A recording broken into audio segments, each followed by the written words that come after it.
Hey everybody, so today we're visiting some more coastal South Carolina state parks. We're starting off at May Forest, then going to Charles Towne Landing, and then going to Colonial Dorchester. So are y'all ready? Ready. Me too, so let's go.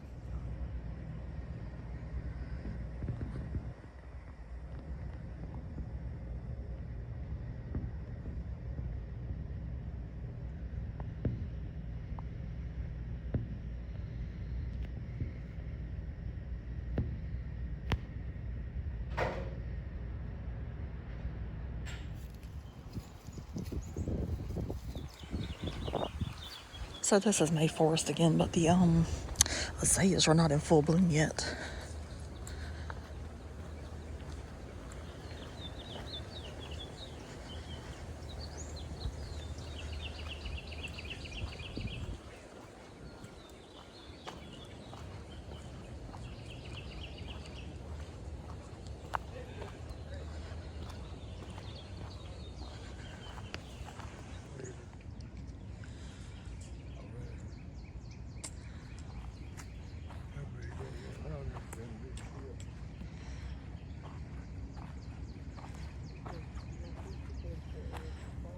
I'm not gonna get too close.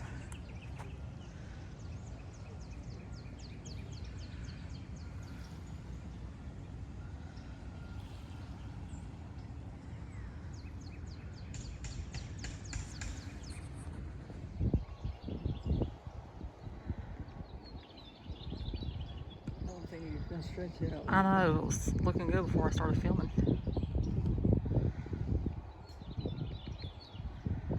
We still got to come back though because those azaleas are not ready.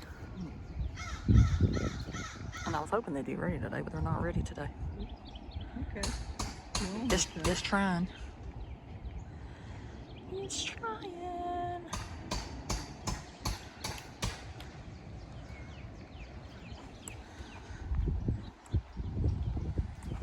Dad has already found the beautiful gazebo back here.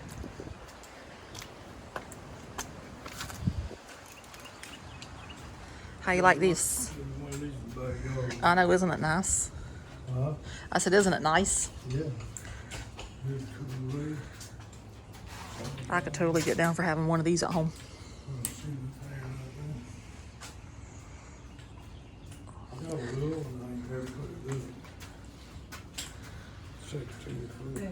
Take that picture right here with progress ship. You can get a better view of it on trees.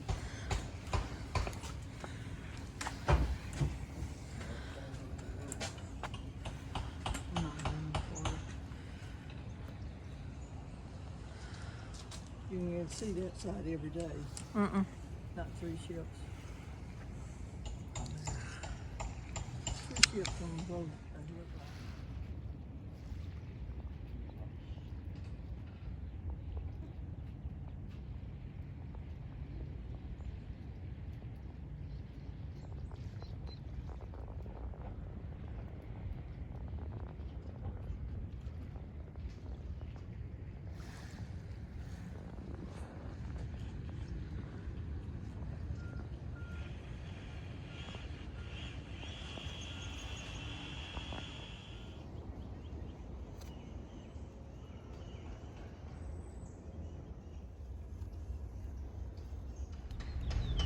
We didn't even notice that over there last time, but we see it today as we're leaving.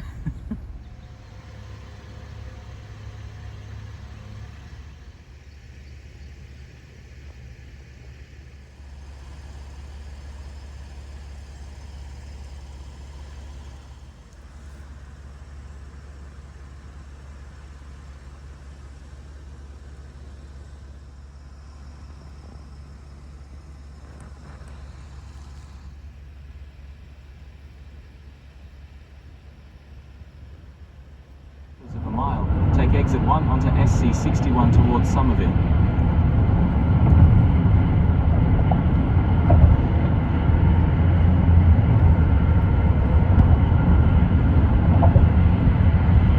Use the right lane to take exit 1 onto SC 61 towards Somerville.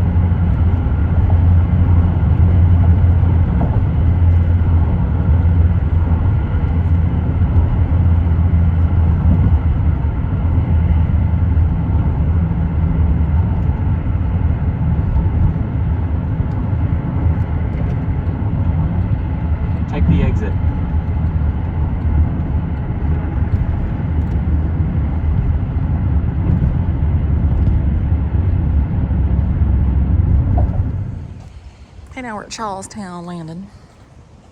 And out here it says, Charles Towne, the first permanent English settlement in what is now South Carolina, was established here in 1670, named for King Charles II.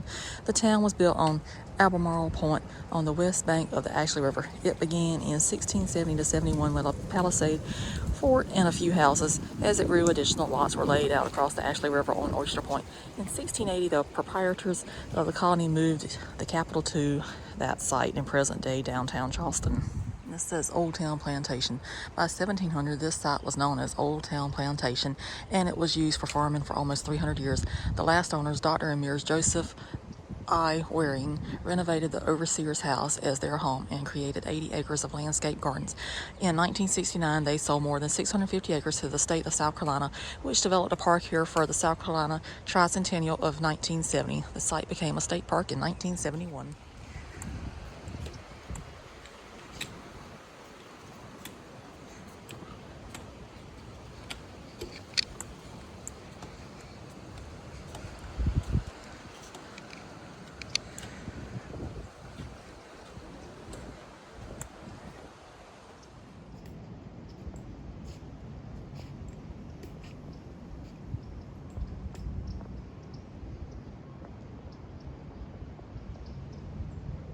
And this says Brave and Happy Settlements, Charlestown, 1670 through 80.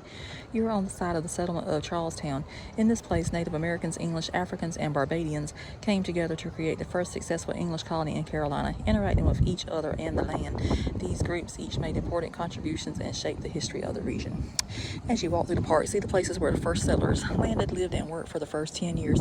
You'll find archaeological sites, reconstructed fortifications, the trading ship Adventure, the crop garden, and the beautiful landscapes of Albemarle Point. So I don't think we'll see all that today because I don't believe those azaleas are in complete bloom yet, but maybe another day. So it has been a while since we came through here, but those are new pine trees out there. That used to be nothing but clear land out there.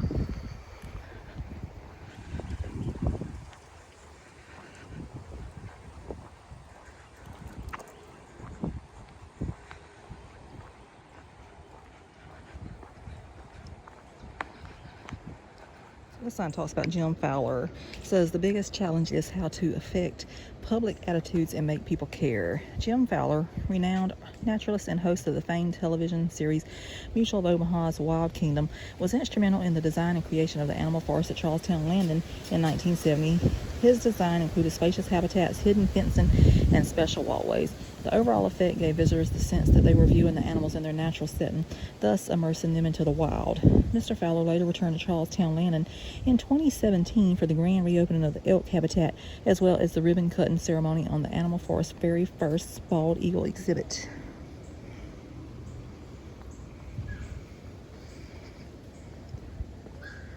And it says, stepping back in time. What if you found a bear in your backyard or a snarling, angry puma? Listen, do you hear an elk? Here in the animal forest, you can view indigenous Carolina animals, large and small, like those the first English settlers found nearly 350 years ago. Our 22-acre natural habitat preserve offers a glimpse of the abundant wildlife and green wilderness surrounding early Charlestown.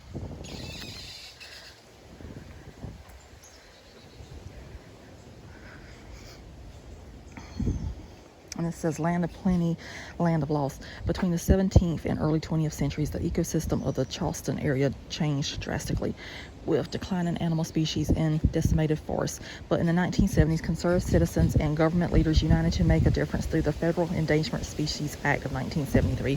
The virgin forests of the 17th century Carolina can never be restored, and extinct species such as the Carolina parakeet are gone forever. But conservation efforts have restored many once endangered plants and animals to sustainable levels. Other species still face major threats.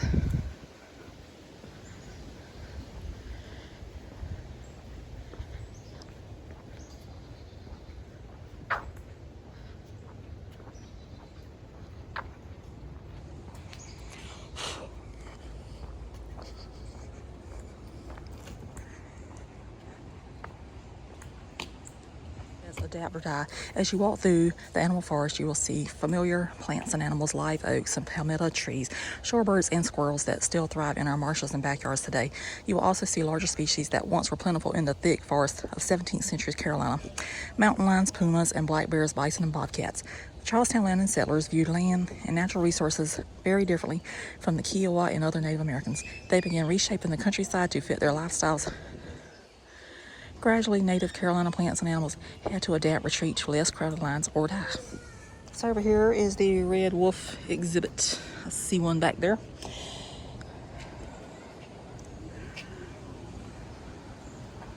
That's pretty right there. That right there is called Just Settling In. Ooh, there's one. Maybe it'll come up. Yes.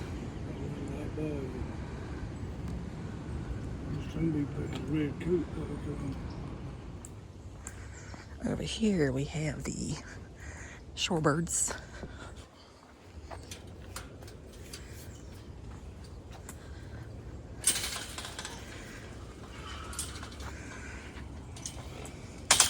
And it says protecting South Carolina's wetlands and its inhabitants. Shorebirds, wading birds are a diverse group of species that inhabit freshwater and saltwater environments. These birds play an important role in the preservation of the Earth's ecosystems. By studying population declines and rises, biologists can assess the overall health of the environment. Conservation is vital in protecting the lives of birds now and in the future.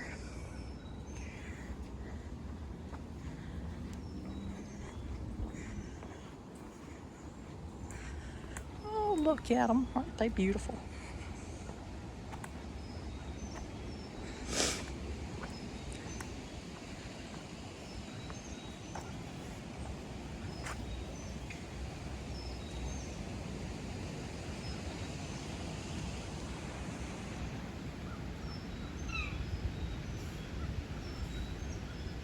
So this is the different birds they have here. We got the brown pelican, the great blue heron, the great egret, the white ibis, black crowned night heron, and yellow crowned night heron. And that's all of them.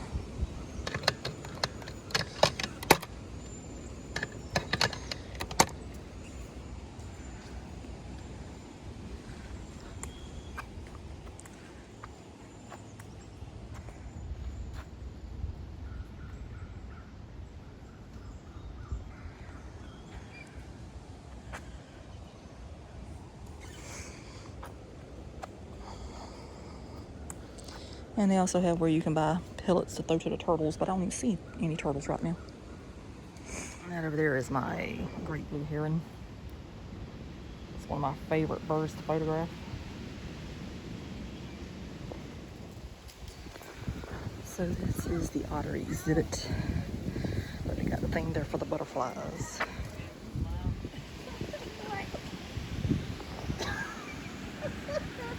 Hey, good smile. You want to see what you look like? Look at that smile. You want him to take another picture? Where you could smile like it's supposed to. Go on, stand up against the glass. Good smile.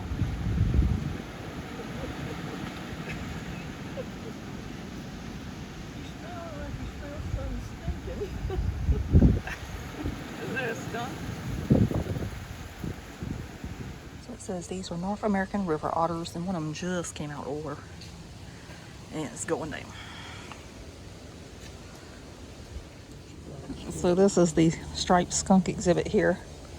I don't see it, but that does not mean it's not there.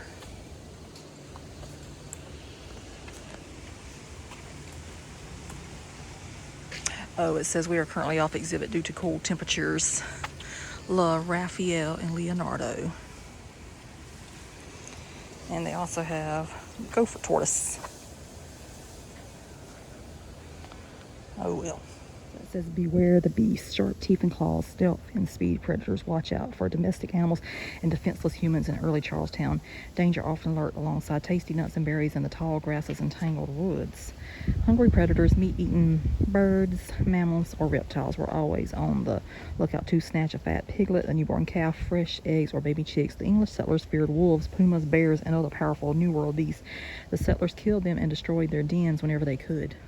So this is the North American black bear, and if you look back there, he's right there.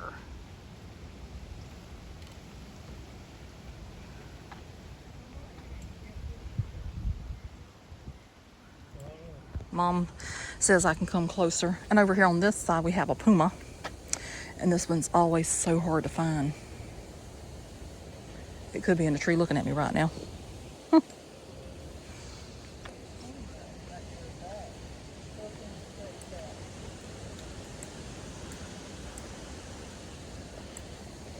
Back there, very back.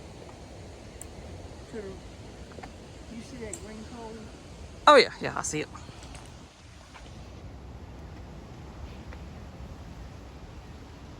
Right there. There's the bear back there. If I had my real camera, I could get a good shot of it, but you know, my cell phone only zooms so much.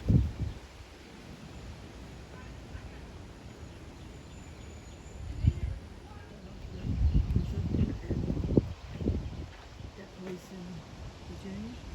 It could be. The women did the cows. So over here we got goats and cows of some sort.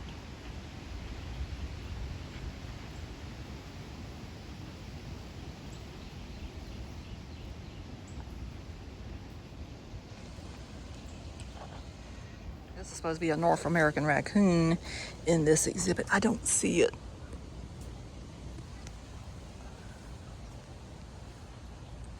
But it could be hiding too. Right there, they got the little raccoon prints. And now we're moving into the bison prints.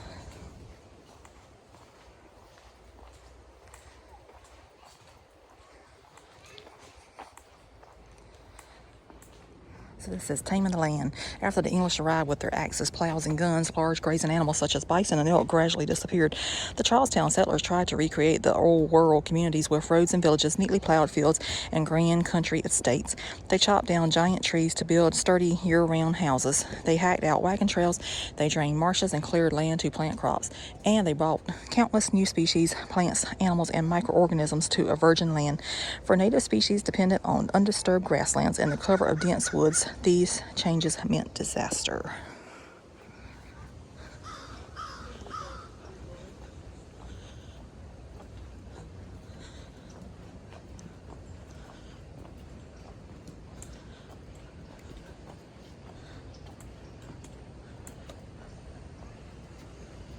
Oh, the elk's out there. Come here, bud. His name's Clark. Clark, come here. Clark. Come on, Clark. So the funny thing about that elk right there is he was actually in North Carolina, but he crossed the South Carolina border, and they tried their hardest to get him to go back home, but he would not. So they brought him here. So they keep waiting for a female to cross the border into South Carolina as well, so he'll have a mate. But so far that has not happened. So this right here tells about the bison. Yeah, I got a pretty good picture. There you go.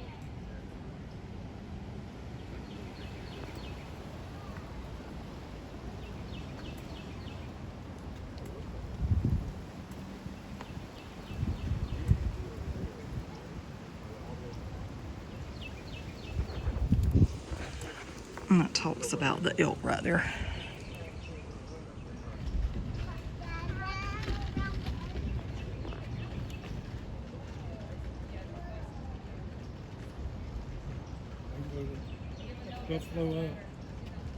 Maybe they're off exhibit right now.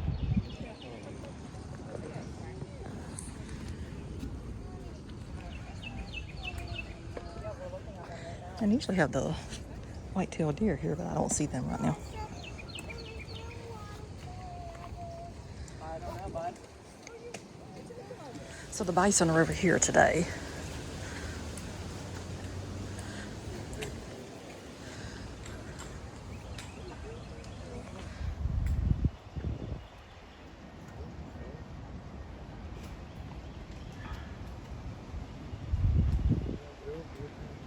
He's right there in the back. No, they only got one elk. In the back, back, left-hand corner. Let's come all the way around.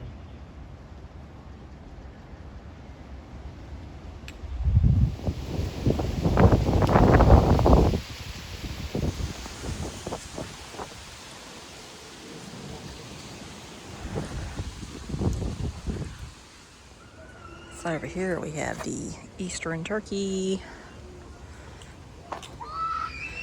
the black vulture, and the turkey vulture. And there's tons of birds back there.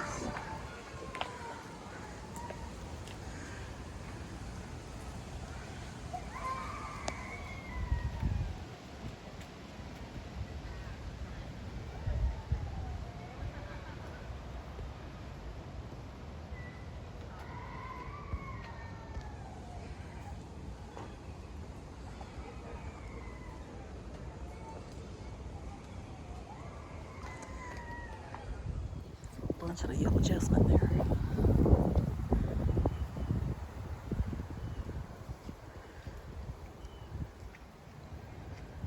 Which, you know, is the state flower of South Carolina.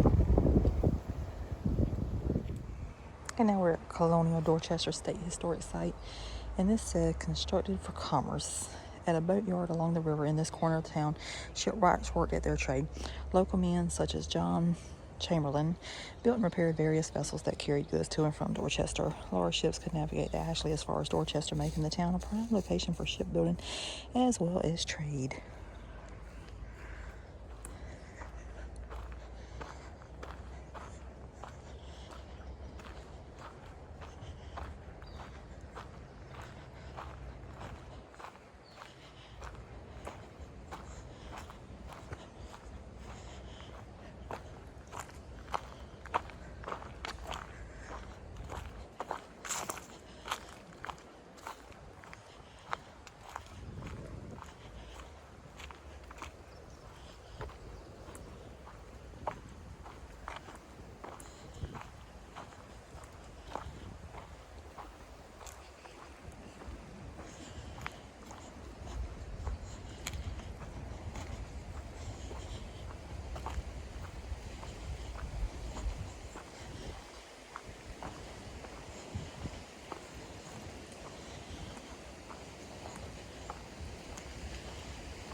Can't see it right now because the tide's in right now, but the old log wharf is still down there from all those years ago.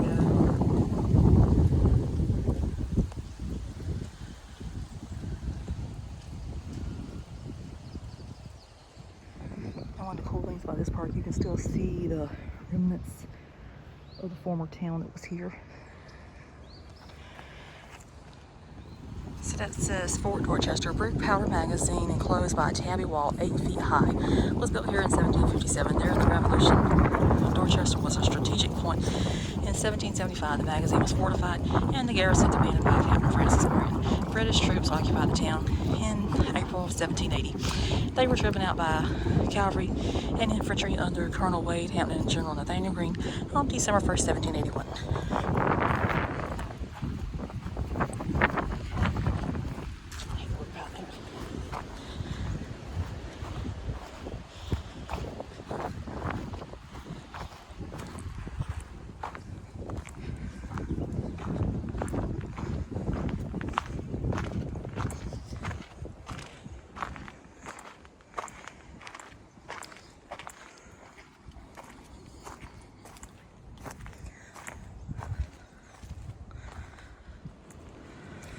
And it's always one of my favorite things to do here is look in the walls.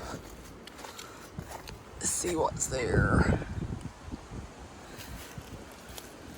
Sometimes you see all these like a movie, little critters get in there and take up residence.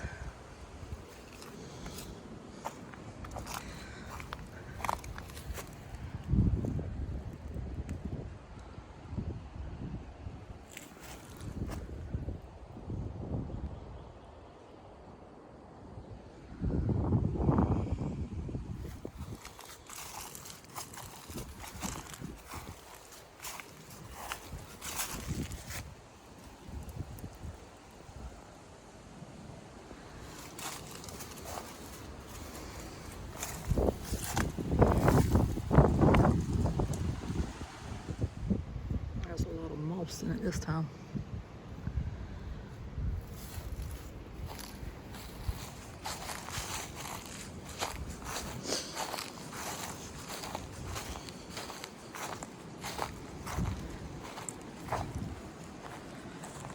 Okay, so now we're going to wrap up the video for the coastal South Carolina state parks. We went to Mayflower, Charles Towne Landing, and Colonial Dorchester. So how'd y'all like it? It was good. How'd you like Mayflower's dad? Yes, he really liked the gazebo there. And so I think that's a nice feature of that park. So that's it for this one. Yes, please subscribe and we'll see you somewhere else. So toodaloo. Bye. You say bye? Nope, he ain't say bye.